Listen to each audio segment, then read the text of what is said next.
Probably next week we won't be using this. We'll be using a tablet because I'm going to buy a new one.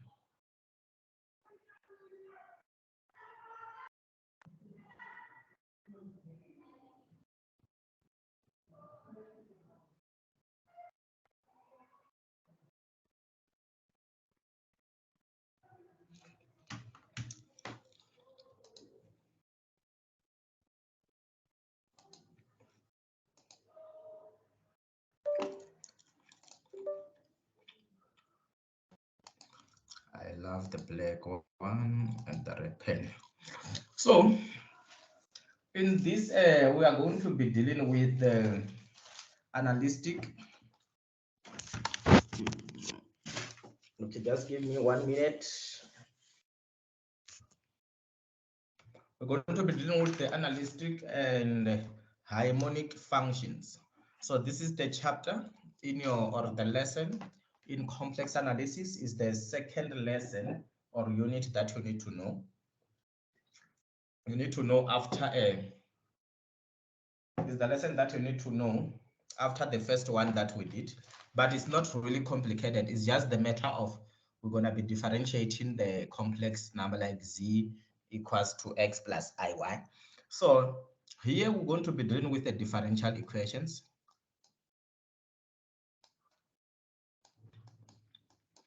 We're going to be dealing with the differential functions.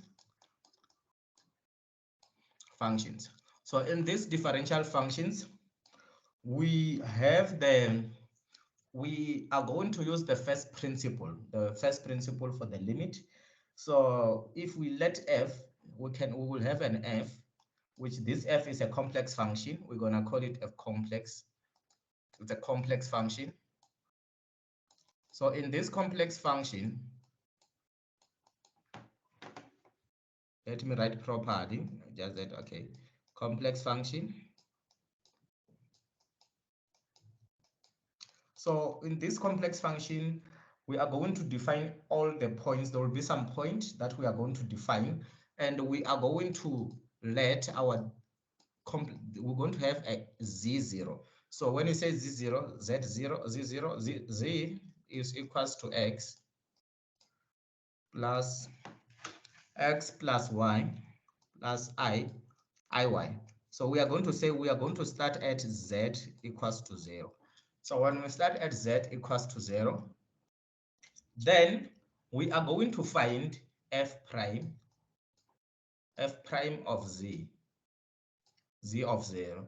So to find f prime of z of 0, we are going to use the formula that it was in calculus, whereby it's a first principle formula.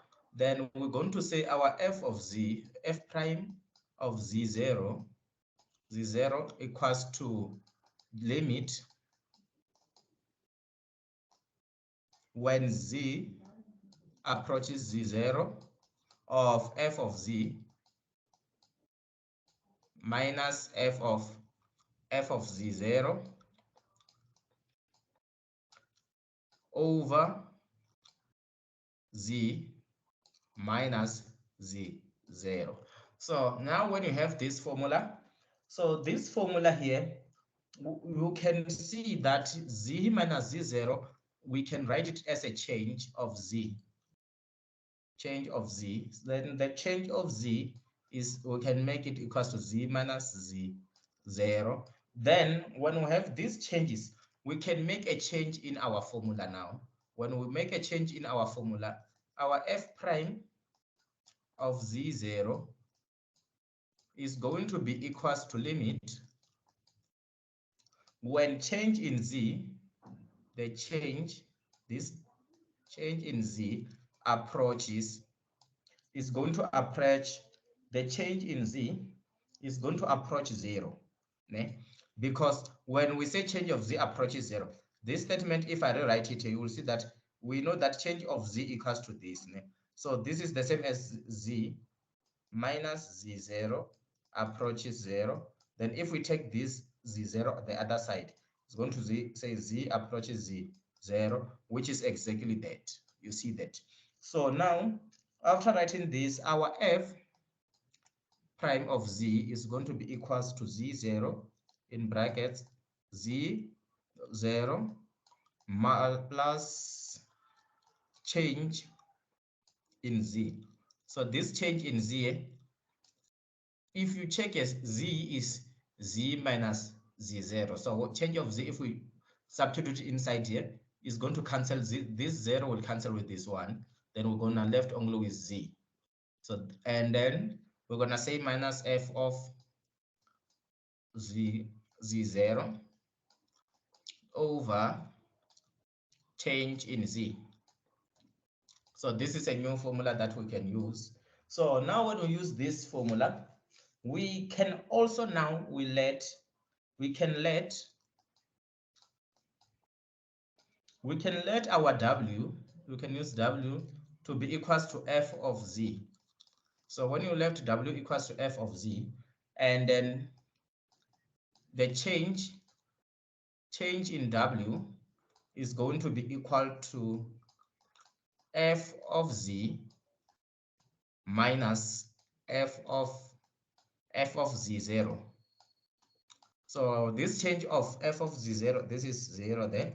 So this now is minus. Yes, let me just write it so that you can see it. So now this week, it can also now change our formula. Then when we change our formula, remember when we check for limit when change in z approaches 0, is the same as we are differentiating. So now we can change our formula to become dw over dz.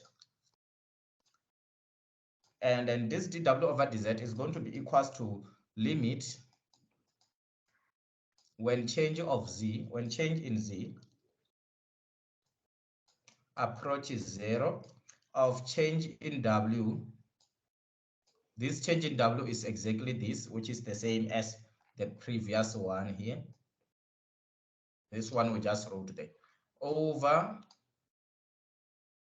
change in z. So now we already also generate a formula, which is this one, which you can also use. So in this one, I won't do, I will just show you with one example. Mara, it's not really, you just have to know how to work them out. So if we have a function, f of z, which is equals to z3, and you have to show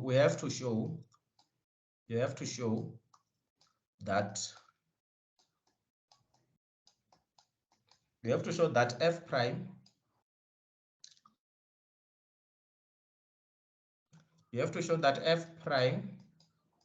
of z is equals to 3z squared. So when we use this definition, which means our f prime of z 0 equals to limit when z approaches z, I'm using the first one, approaches z of 0, of f of z is 3z to the power 3. You're just going to say z to the power 3 minus f of z0 is going to be z to the power 3 also. This is 3 to the power 3 of z0 divided by z minus z0. And if we factorize this, you will find that your answer is going to be equals to z minus z0 to the power, in brackets, z squared plus z0 z plus z squared 0 plus z squared 0, in brackets, there will be a brackets there, over z minus z0. Then this one, it will cancel with this. Then you're gonna remain with f prime of z0 equals to limit when z approaches z0 of z squared plus z0 z plus z0 squared. So now because our limit here, z approaches z0, then we can substitute where there is z squared, we can substitute z0.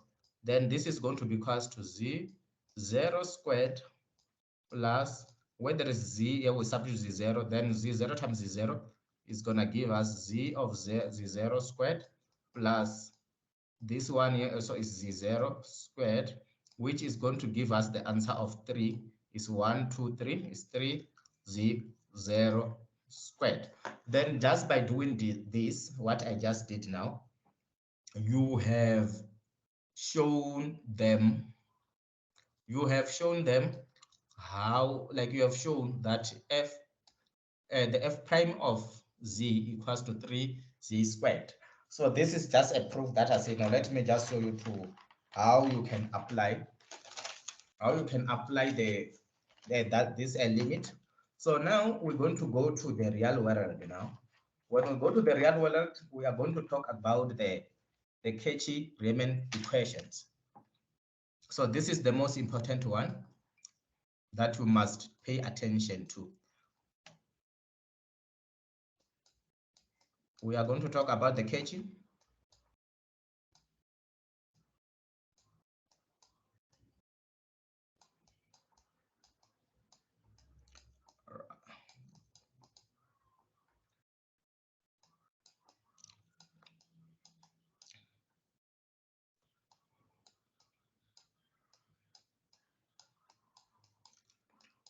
Equation.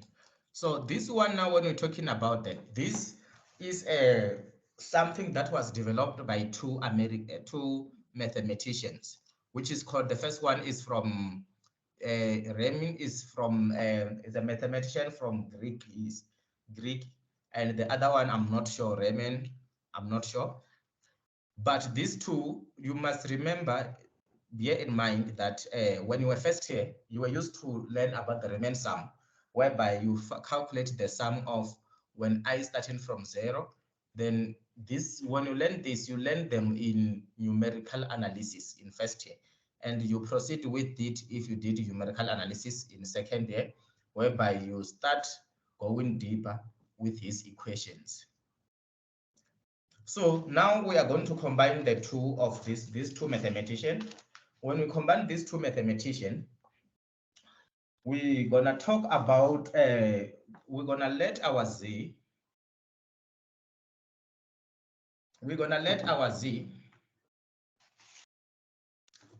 of, not z, let's say if we let our f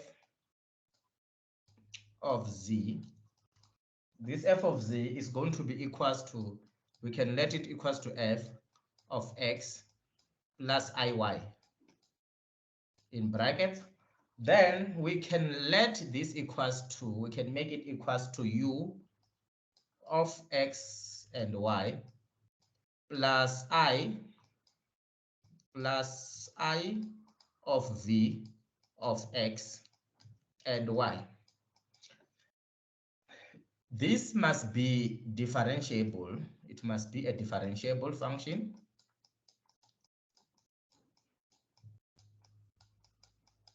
Must be a differentiable at the point. It must be a differentiable at a point, at the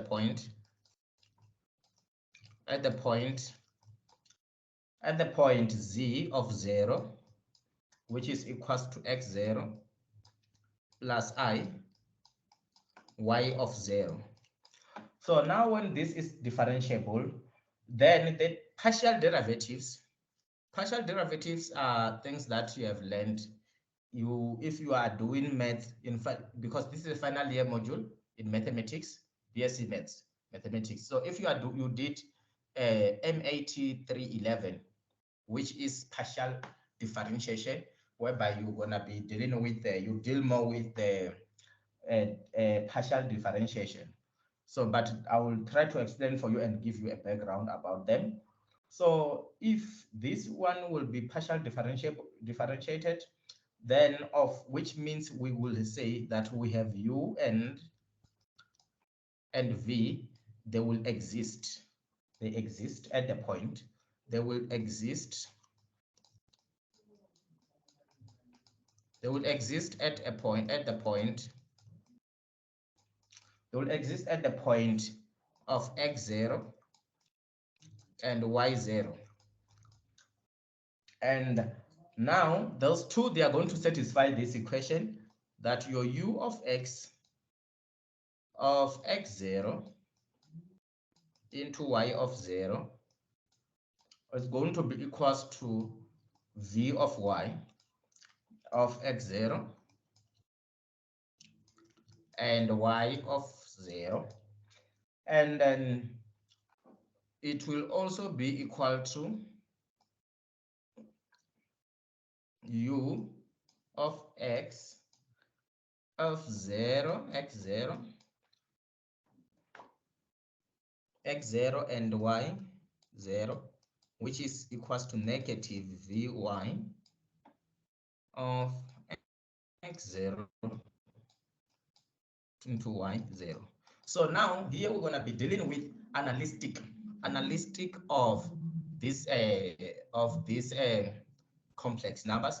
So when we deal with analytic, if we are given a function or a complex function, whereby this complex function, it also work when we differentiate with this method of Cauchy-Riemann, it gives us the number, then it means that this function, it will be analytic. It's an analytic complex function.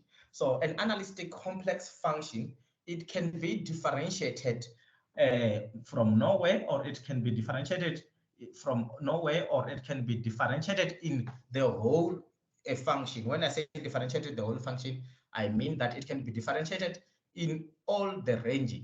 If like you have a range whereby it's infinity, when we plug each and every number to that function and when we differentiate it, it must be differentiable. So which means it must be continuous. So a continuous differentiation, it means that if it's not continuous, this differentiation or this complex function, it won't be differentiated nowhere.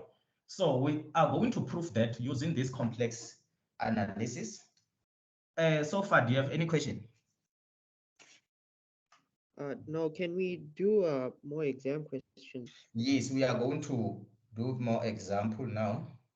So I'm going to give you an example which I adapted in question paper for 2015. I don't have much question paper for this module. Maybe if you have some, you're going to share them with me. Then we're going to just do examples based on this topic that we are doing today.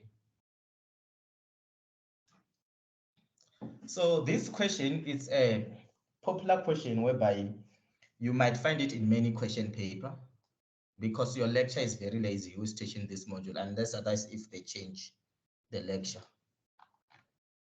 The guy who's teaching this module, he normally repeat questions, same question over and over. So if we let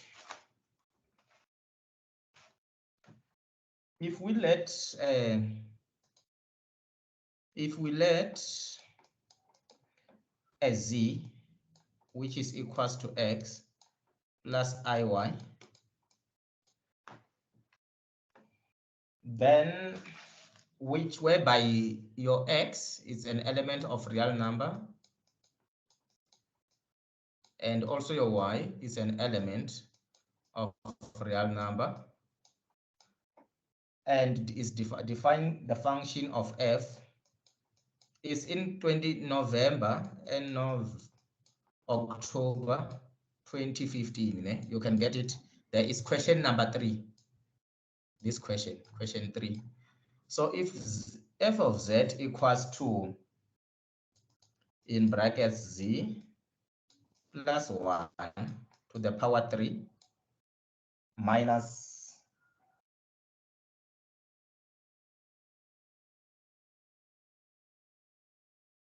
minus 3 z bar. You remember what is z bar now?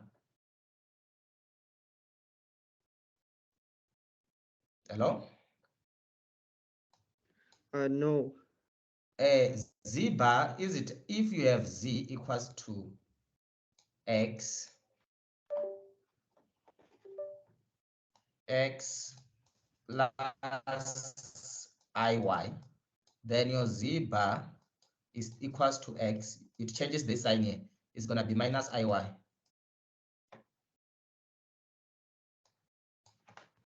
So we call it complementary. It's about the complementary. If you remember how you deal with Venn diagrams in grade 12 or in first year in statistics,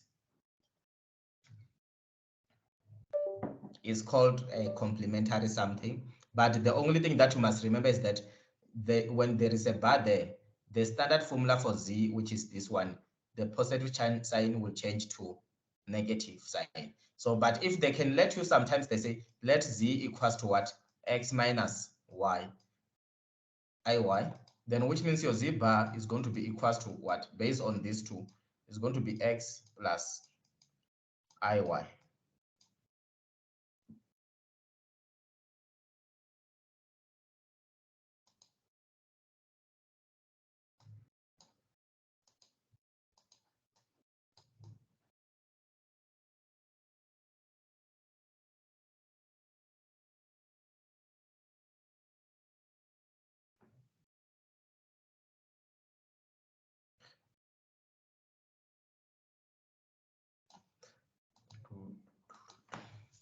So now we gonna write this as z. I'm just rewriting it properly.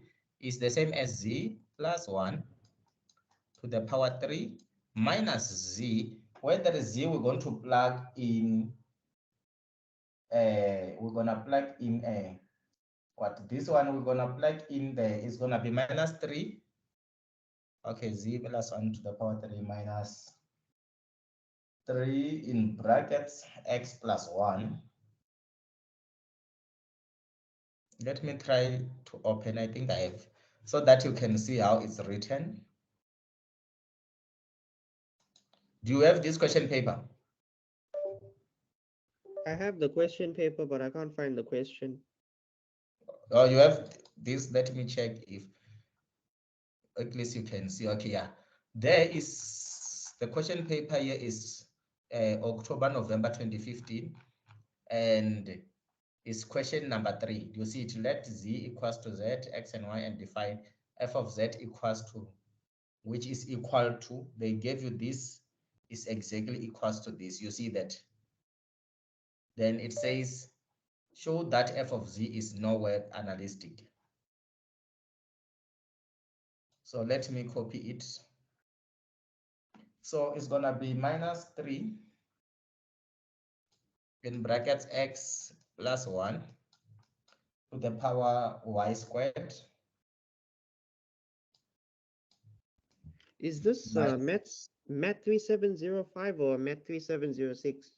Minus 3705. Oh, you told me Math 3706 on WhatsApp. Let me, sorry, is maybe I just, let me verify that. Yeah, we are doing MES 3, it's MES 375, not MES. Oh yeah, sorry for that. I made a mistake. I wanted to say MES 375 because it's the timetable there, it shows me MES 375.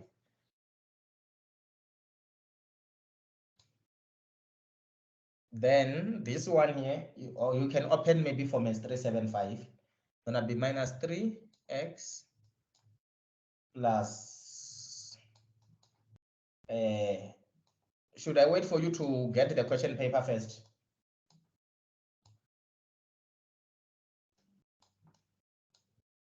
I found the question paper.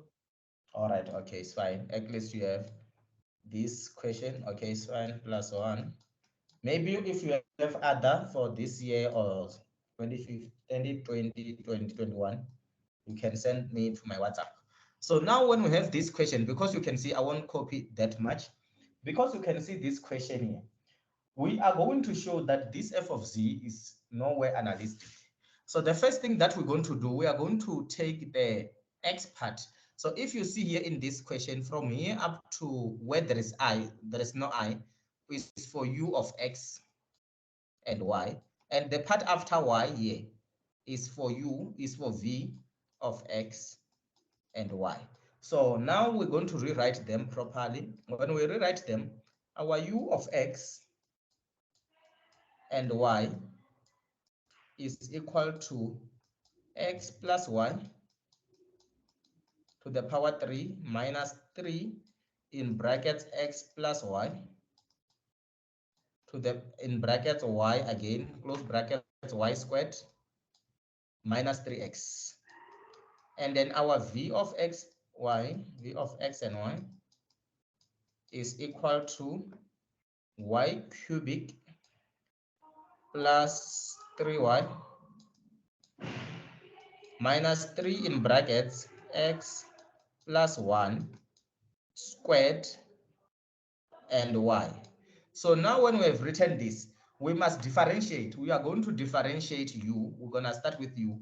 When u of x, when we differentiate u of x, we differentiate this equation here. The one I just wrote, u of x and y equals to that. Then remember in differentiation, if you don't understand, you can tell me if you forgot about the product, quotient, and also the chain rule. Do you remember how to differentiate that using those rules? Can we go over that again? Do you remember how to differentiate using product rule, quotient rule, and chain rule? No, I forgot. Okay, so if this one here, when we differentiate this is a, like, we're gonna be using like a chain rule. You're going to take 3 down. It's gonna be 3 in brackets x plus 1 to the power, you subtract by 1, then 3 minus 1 is gonna be 2. Then after that, you differentiate what is inside. So what is inside when you differentiate is only gonna be x. So when you differentiate x, there is gonna be 1, whereby we can just ignore it, we don't write it. So let me erase here. Then we're gonna be left with this. Then minus, here now we have x plus 1, which means when we differentiate this one, is going to be minus 3x, 3. When we differentiate this, what it's here is like there is 1 here. Is going to be 1 minus 1 is going to be 0. Anything to the power 0 is 1. Then we're going to be left with 3y to the power what? To the power squared, y squared. Then differentiating 3 minus 3x is going to just give us minus 3. Did you understand how I did this one, right? Do you have Yes. any question? No questions. All right. So if you're gonna need me, let's say for example, you can also send me a WhatsApp message. If you will need me to teach you maybe things like for second year, whereby how it would differentiate properly, so that you can understand, just let me know so that before we start our lesson, then I will teach you those things, how to differentiate them. So now we're gonna differentiate v of x.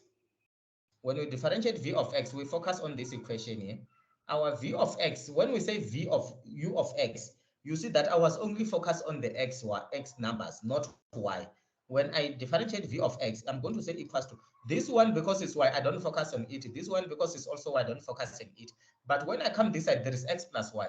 That's when I'm going to start differentiating. Then if I take these two down, it's going to say minus 6. 2 times 3 is going to give us 6 in brackets x plus y, 1. Because it's 2 minus 1, is just going to be 1 here on top to the power y.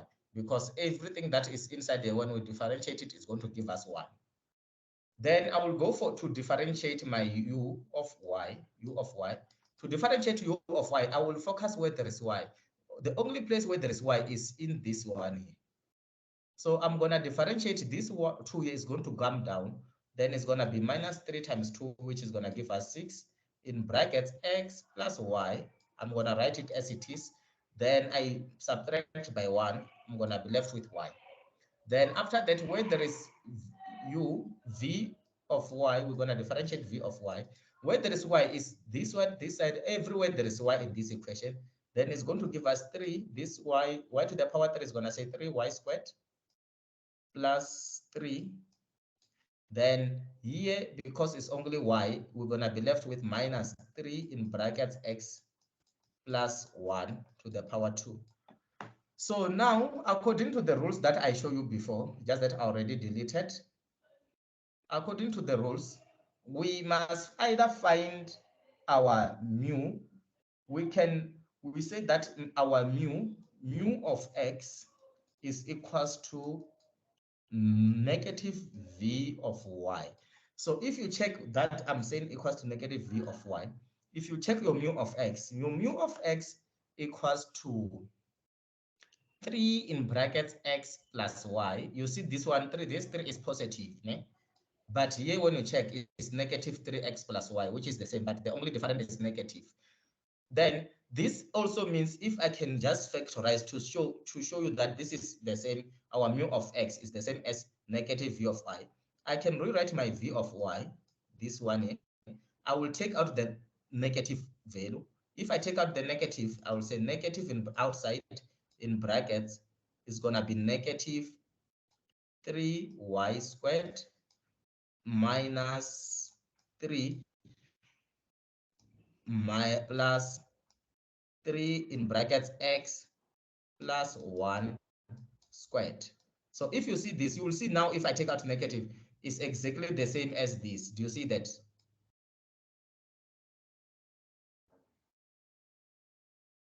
Because negative 3y squared is the same as this one, minus 3 is the same as this one, and then plus 3y squared is the same as that one. So that's why I will say mu of x equals to minus v of y. Ne? And then when our mu of x equals to minus v of y, rather than what is rather than it to be mu of x, rather than is mu of x equals to minus v of y, rather than for it to be what, to be mu of x equals to v of y. Then also, if you check our mu of y,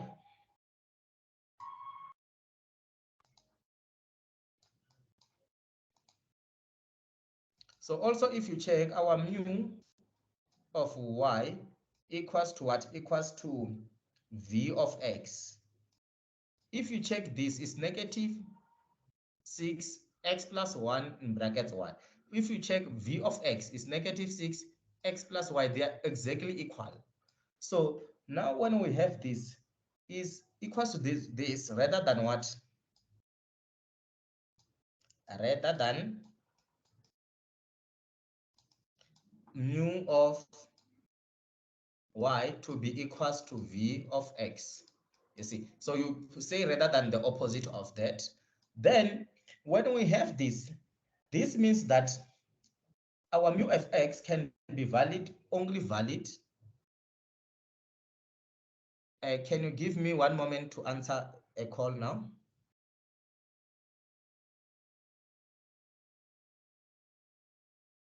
Just 2 minutes.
Hello?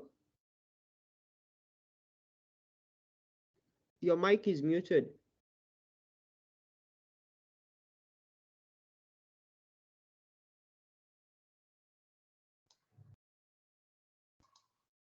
Okay, I was saying like in order for us to achieve mu of y equals to negative v of x, our minus 6 in brackets x plus 1 in close brackets y is must be equals to 0. Then this we can divide by negative 6, then we're going to be left with x plus 1 in close brackets y equals to 0. Then this means that our y, this y is going to be equals to 0, or our x plus 1 is going to be equals to 0, which is going to imply that our x equals to negative 1. So now when our x equals to negative 1, then we have found that our x equals to negative 1, y equals to 0, and our x equals to negative 1. So we're going to start with, for case x equals to 1, when x equals to 1, equals to negative 1, then we are going to substitute this x, x equals to negative 1 in our equation for mu of x. Mu of x. So when we substitute this question from mu of x, when x equals to negative 1 in this equation here,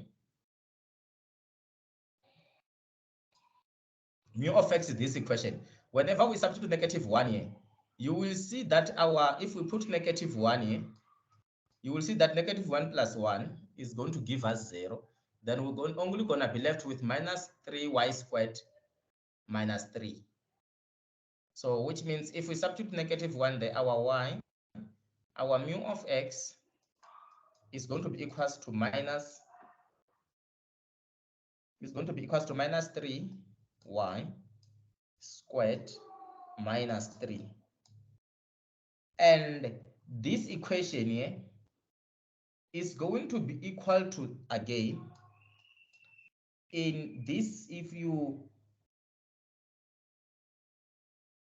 check here, let's check here. In this equation here, is it we substituted here? If we check in this equation here, negative here, when we substitute a negative value in this equation here, you will find that is going to be, when we substitute x here, it's going to change x, this one here, which is like equals to, this one is going to be negative 0. We're going to be left with plus, negative times negative is going to be plus 3x squared plus y. So remember, according to our definition, here what we did is mu of x equals to negative v of y. So if we substitute, because it's negative v of y, if we multiply this equation by negative here, we're going to get 3y squared plus what? Plus 3, which is equals to that.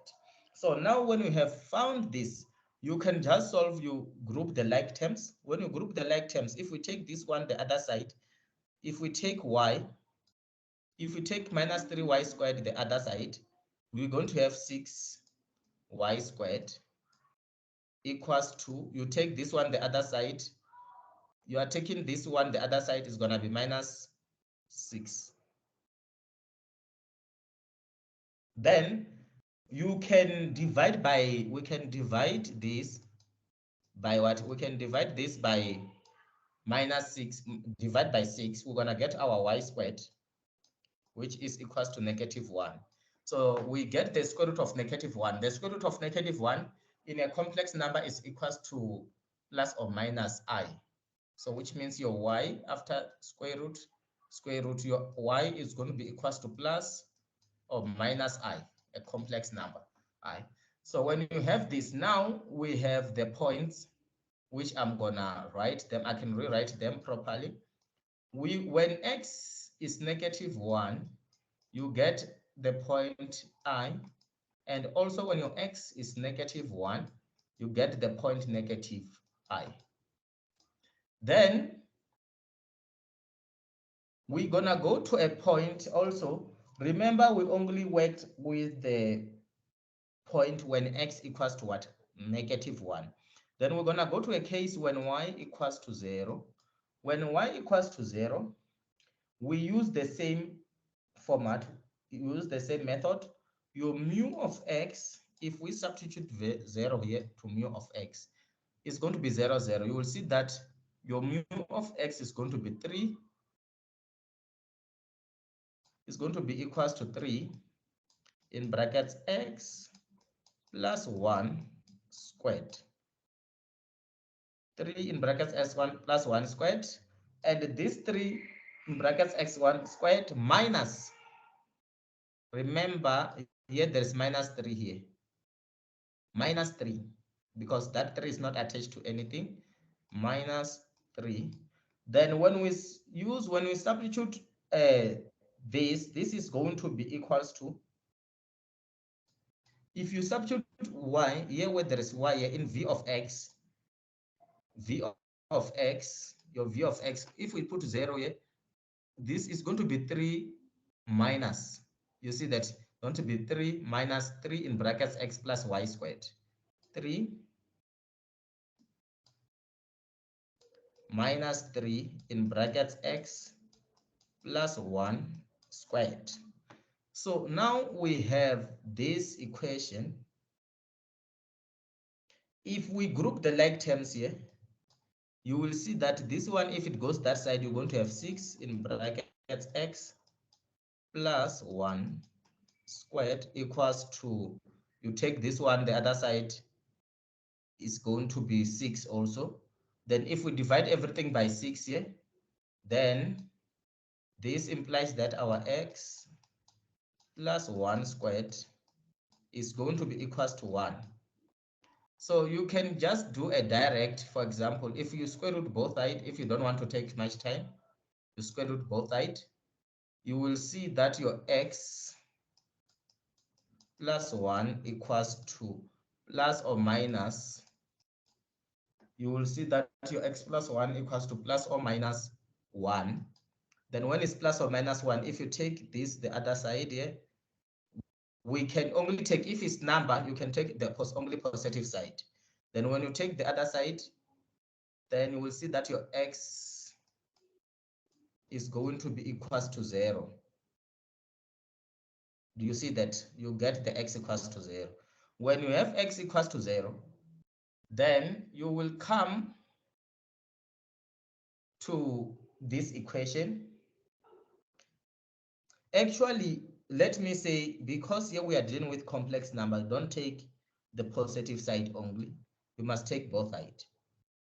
So now when we take both sides here, we have plus or minus 1, which means your x, if you say plus, equals to,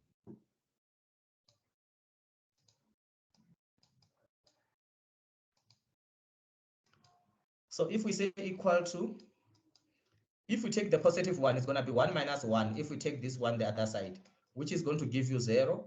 And your x, again, if we take the negative side, it's going to be equals to negative 1 minus 1, which is equals to negative 2. Then we have x equals to negative 2. The points that we have here, we have point x equals to 0 when what? When y equals to 0.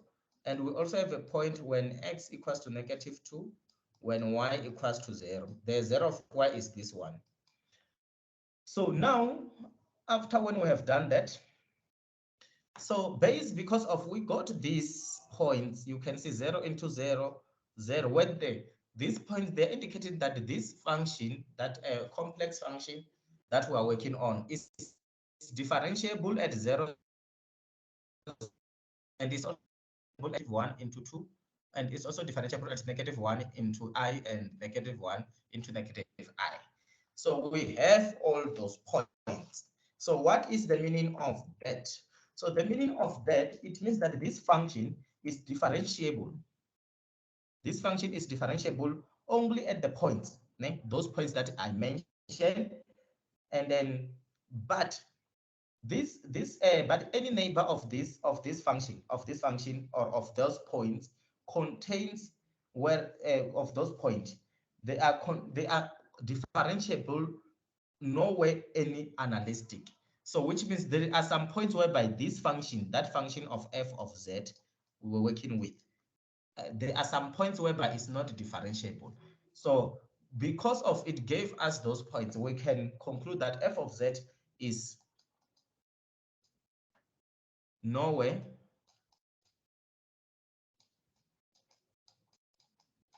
differentiable.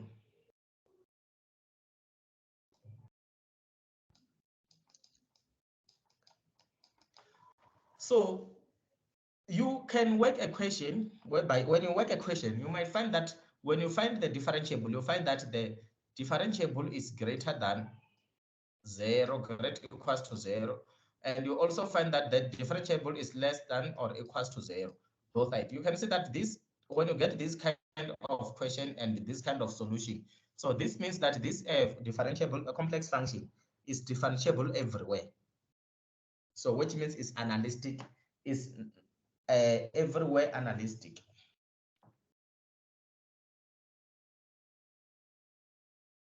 Analytic. So do you have any question?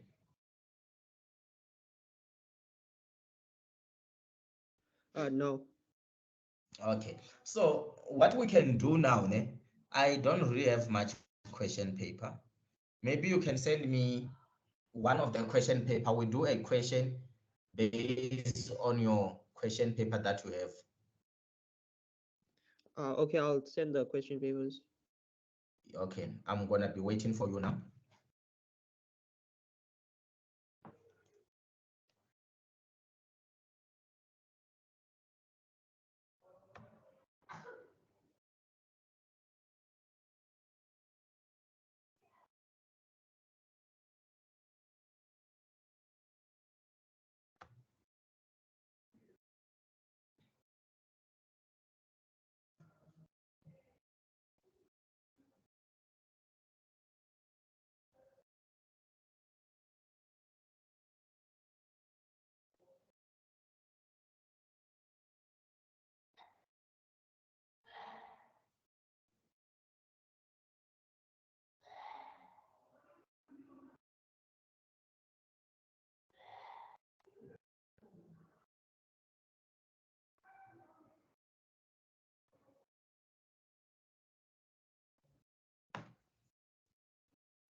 Okay, let me know when you are done sending.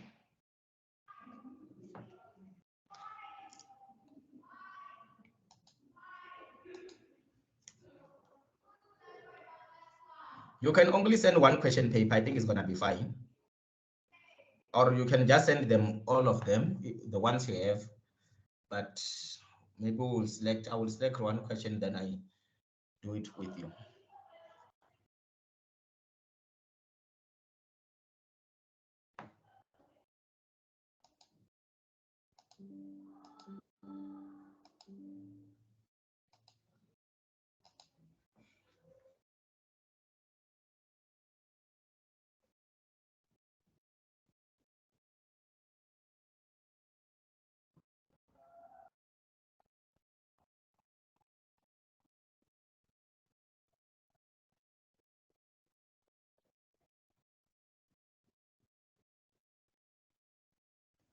I'm trying to send it, but it's not sending. Oh, like did you, oh, it's like rounding, making loading. Yeah, it's just loading. It's not sending anything. Did you try to just send one at a time and see what will happen? So that maybe the others, you might find that they will reflect in my side later.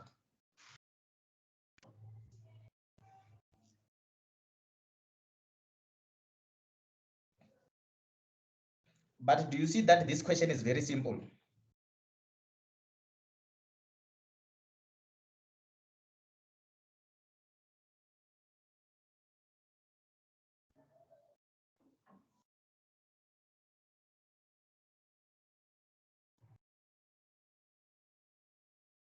Okay, or you know what you can do? If it's not sending, just take a screenshot for that question similar to the one we are doing now. Then send it to me for simplicity.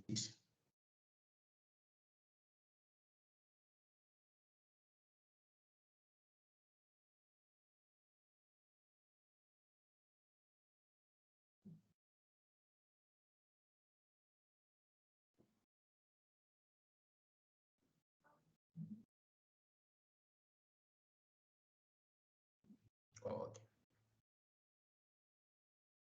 All right. Thank you.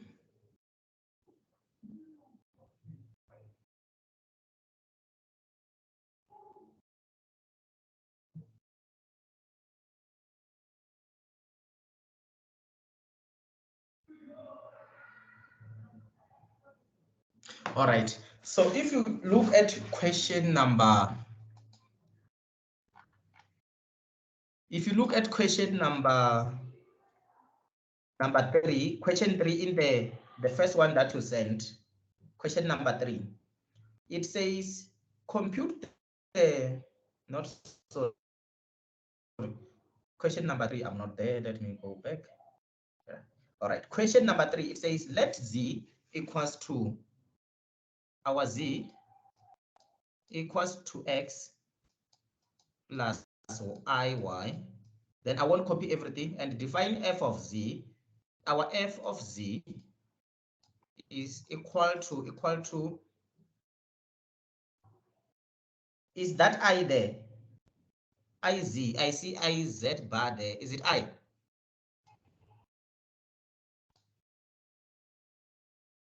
Which part? You see question number 3 there, the function f of z equals to.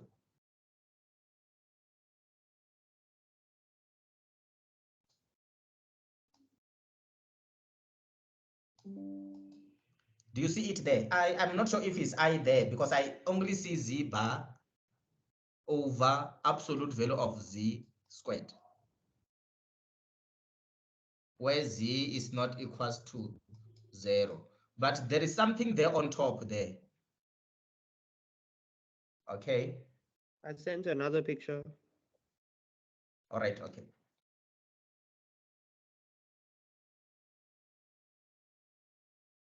All right. It's still the same, né?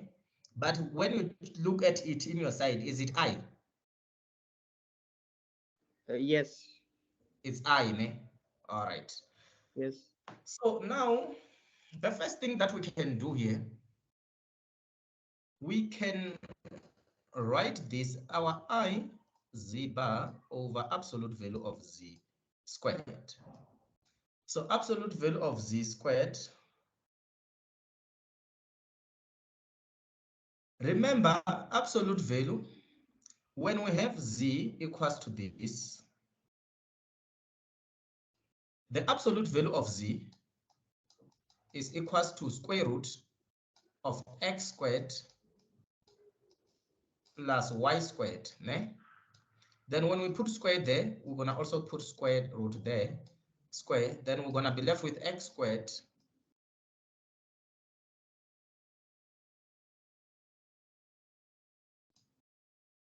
plus y squared, which means our z bar is equal to x plus iy. Then when we introduce I here, we're going to also introduce I the other side.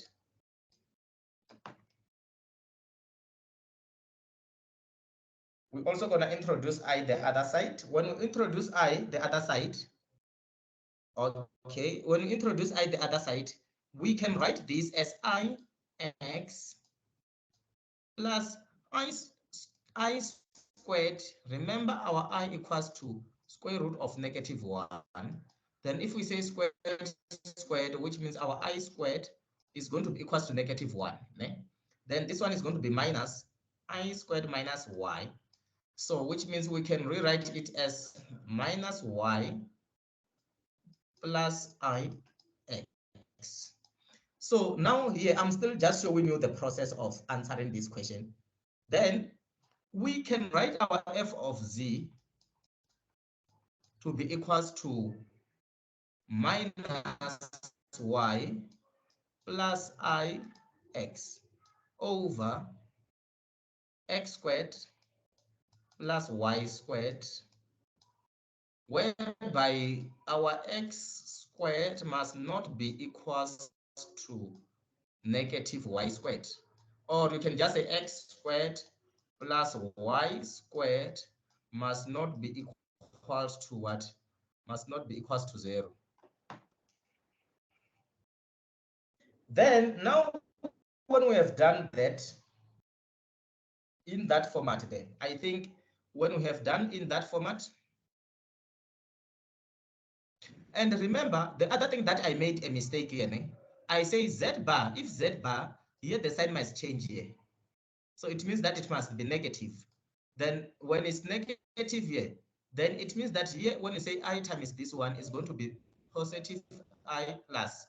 So the answer here is going to be plus y. It's not going to be negative y, it's going to be positive y. So now when we have achieved that,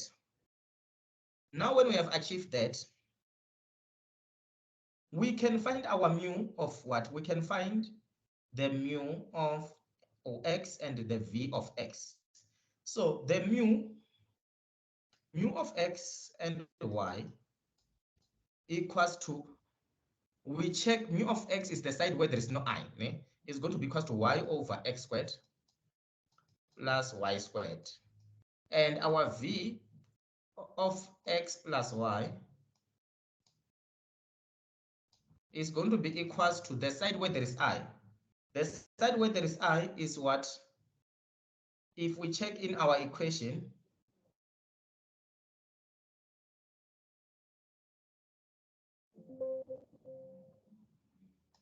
the side where there is I is x over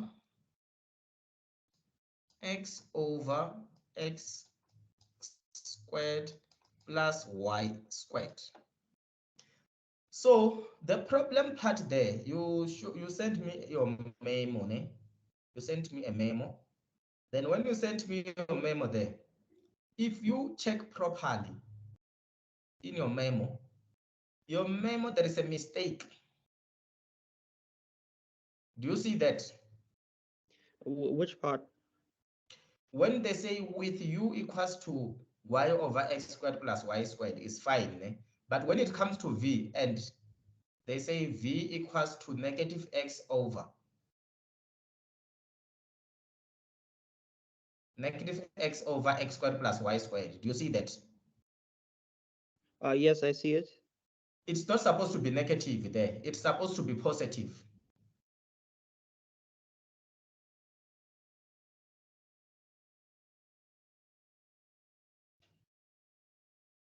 It's supposed to be positive because of when we multiply there, you see, if you say I times x is going to be I squared, the xi minus what? Minus I squared, which is going to be positive y. Then they also indicate it there on the second one that y plus ix divided by x plus y. You see that? Then when they separate them, they show you that your y equals to y over x squared plus I squared, which is equals to I over x squared plus y squared. You see that? Do you see what I'm talking about? Yes, I see it. So they made a mistake there when they were doing what? When they were supposed to put positive.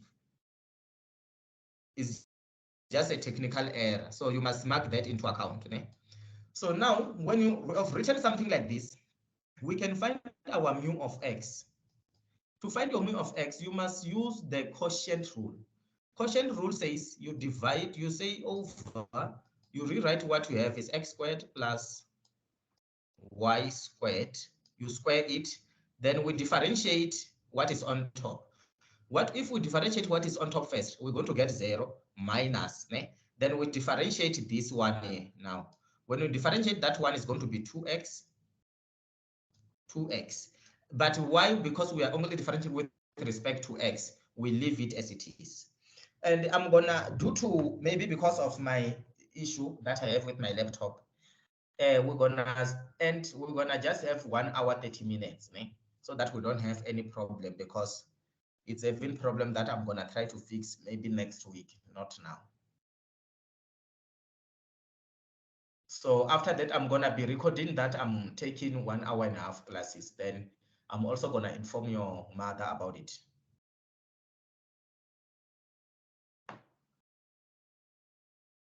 Is that fine with you? Yes, that's fine.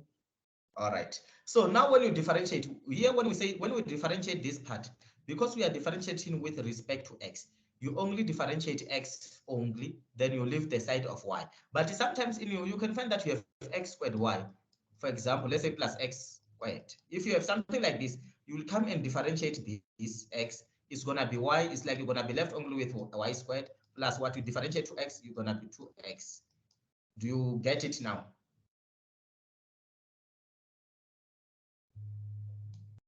Is it okay?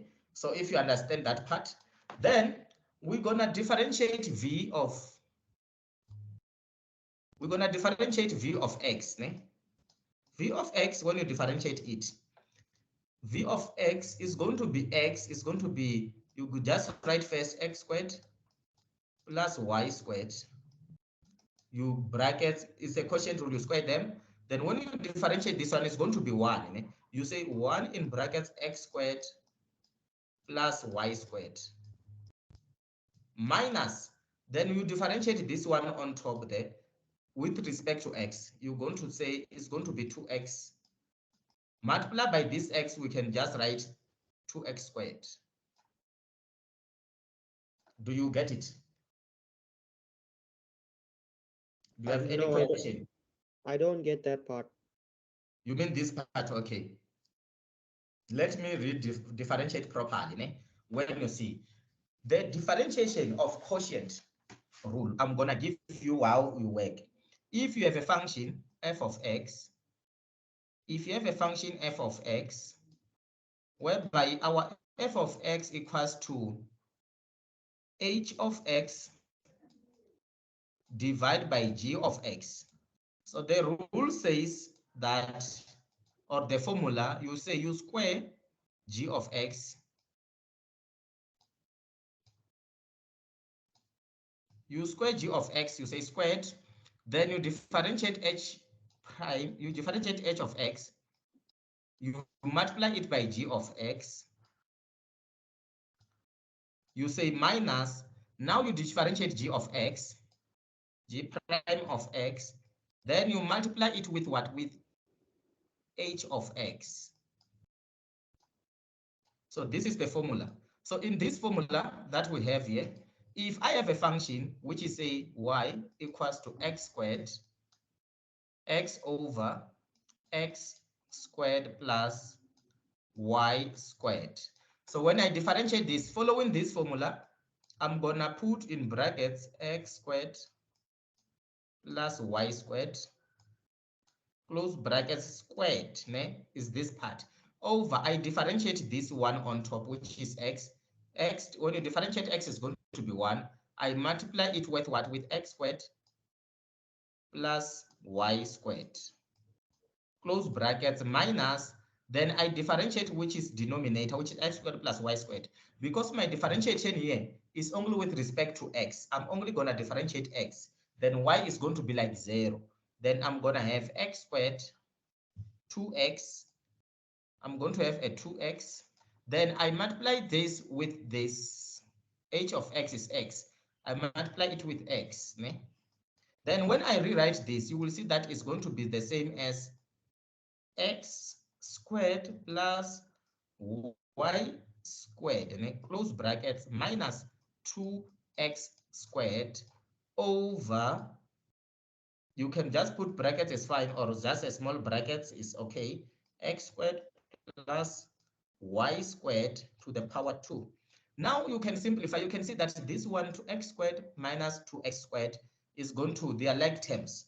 Then you will left with negative x squared plus what? 1 minus 2 is negative x squared plus y squared over x squared plus what? Y squared, in brackets squared. Do you see it? Do you understand it now? Yes, I understand it.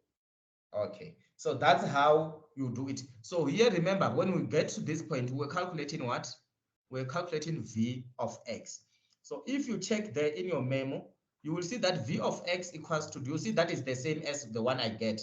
It's just that the variables, I started with minus x squared, but when you rewrite this, you can rewrite this as equals to y squared minus x squared over what? Over x in brackets x squared plus y squared to the power 2. Do you see that is the same?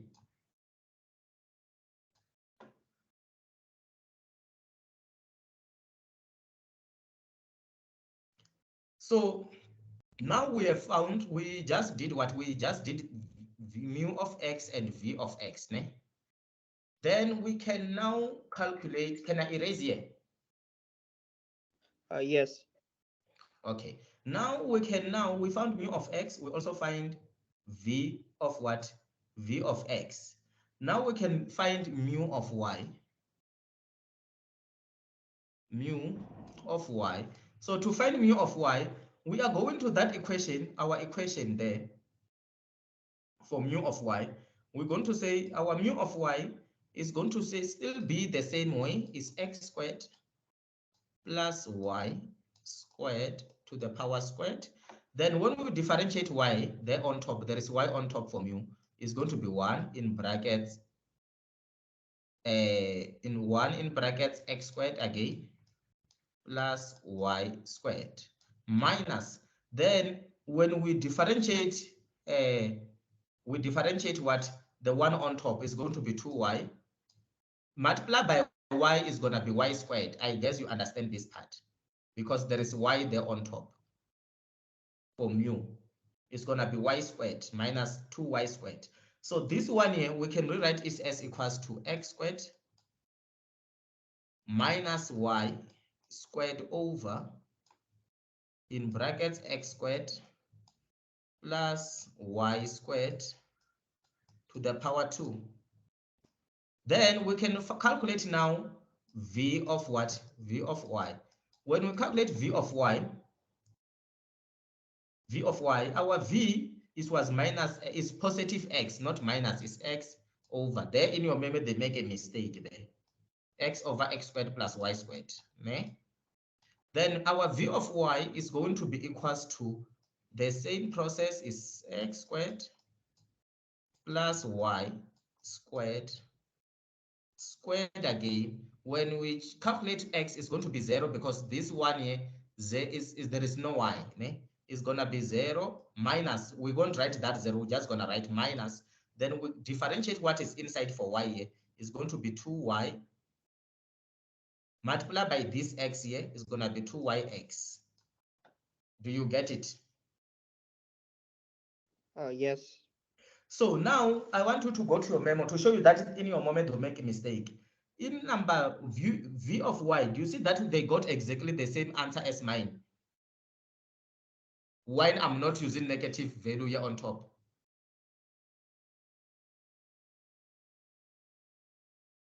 Yes, I see that. Yes. So that's the reason why I don't like using memos, because I know that memos, a person who wrote memo is like me, he can make mistakes. So now when you have this, we must compare them now. If you check properly, your v of x, your mu of x is equals to v of y. Do you see that?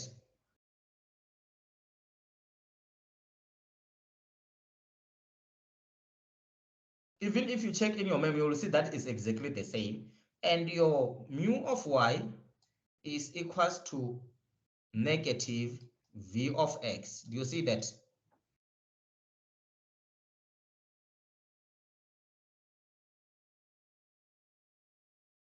Yes, I see it. Okay. So if when we check that now, we can make a substitution. Ne?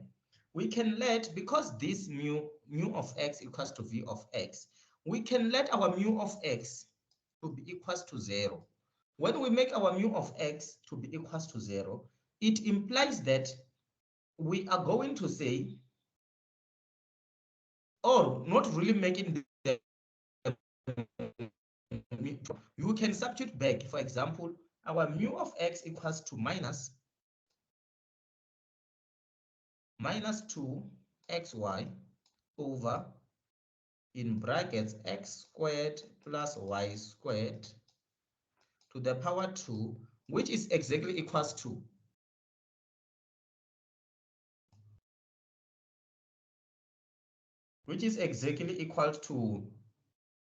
the same thing, that v of y is still the same thing as minus 2 minus 2 minus 2xy over, in brackets, x squared plus y squared to the power squared.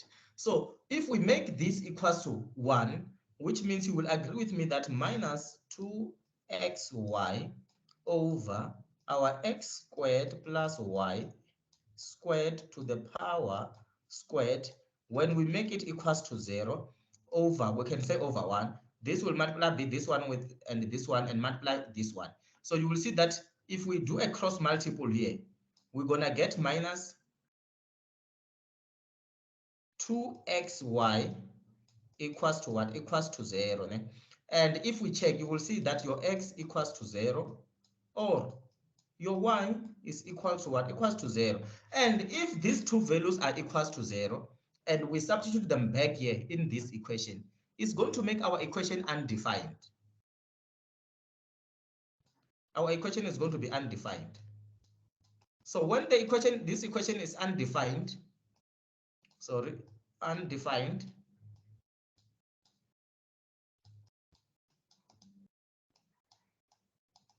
when this equation is undefined, so when this equation is undefined, then we can also check the other thing. According to the theorem,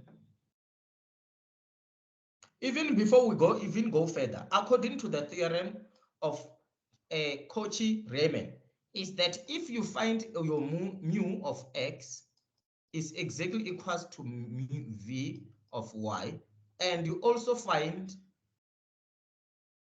your mu of y is exactly equals to negative v of x. Ne?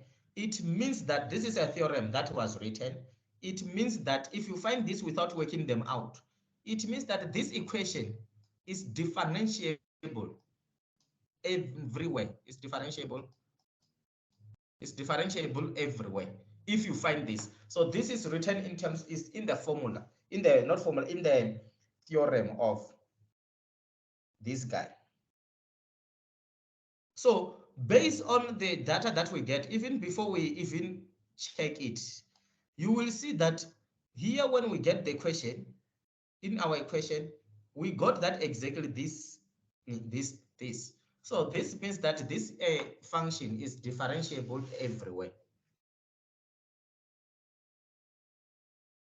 So just by writing that, you are done with your question. You have done answering. So your question, you can end it here. Then you just state that this function is differentiable. So there is no need for you to prove this one here, to be rewriting them. So if we got mu of x, for example, this one is just an example, mu of x equals to negative v of y, then that's what we are going to work the same way I started showing you, to check if it is nowhere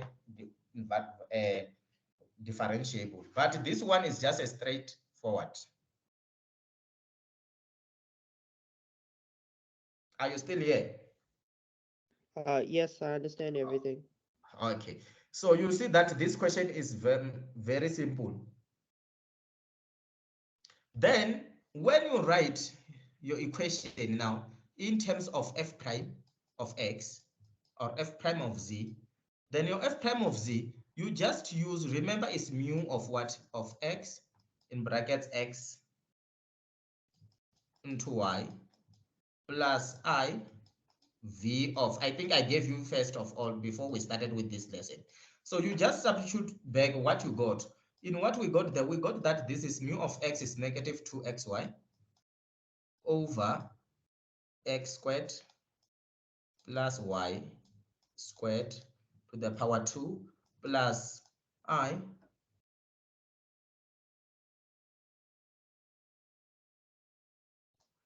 in brackets and then we got that our mu our v of y, the v of x and y, it was y squared. I prove it to you that minus x squared over what? You put I there. over in brackets x squared plus y squared to the power 2. Do you have any question? No.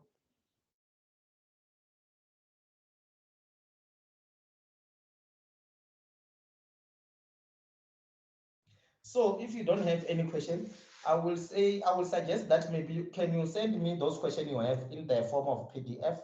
Then I'm gonna try to do something for you. I will give you one question that I want you to work, or should I just randomly give you a question that you don't have a memo with? Because I want you to work and I see how you can answer it if you don't know the answer for that question. Is that fine with you? That's fine. Which question are you gonna give? I'm gonna have to check one of the questions that I will assume that you don't know. Okay. I will take a clear picture, then I will send it to you. Then anytime when you are free, you can just do it, and then anytime you can send it, anytime when you are fine. You don't have to pressurize yourself.